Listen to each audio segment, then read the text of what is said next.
Our department head, Bartholomew Higgins, had a rule. Any employee late by more than 15 minutes to a mandatory morning meeting lost a full day's pay. 15 minutes, that was it. No exceptions. I knew this rule would eventually bite him. Bartholomew's exact rule was this: anyone late would be docked 1 day's pay, calculated based on their hourly rate. No excuses, no warnings. First, there was poor Amelia Thompson, who arrived 17 minutes late due to a flat tire. Bartholomew's verbatim quote, "Rules are rules, Amelia. You are docked 8 hours." Then there was Frederick Jones, who was stuck in traffic, arriving 16 minutes late. "It's the principal, Frederick. 8 hours gone," Bartholomew had said coldly.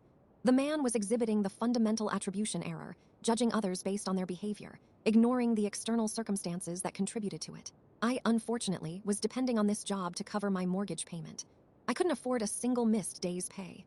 I knew the department head, and I knew how to work within the rules. I started arriving an hour early, carefully documenting everyone's arrival times, just in case.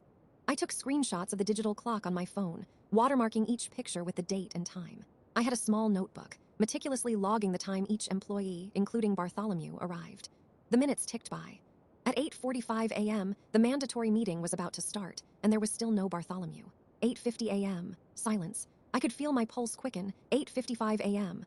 I looked at the clock, then at the door. Everyone else was present, exchanging nervous glances. 9 a.m., still nothing. A bead of sweat trickled down my forehead. Where was he? Finally, at 9:17 a.m., Bartholomew Higgins strode in, looking flustered. "Traffic," he declared, waving a hand dismissively. "Completely gridlocked." I took a deep breath.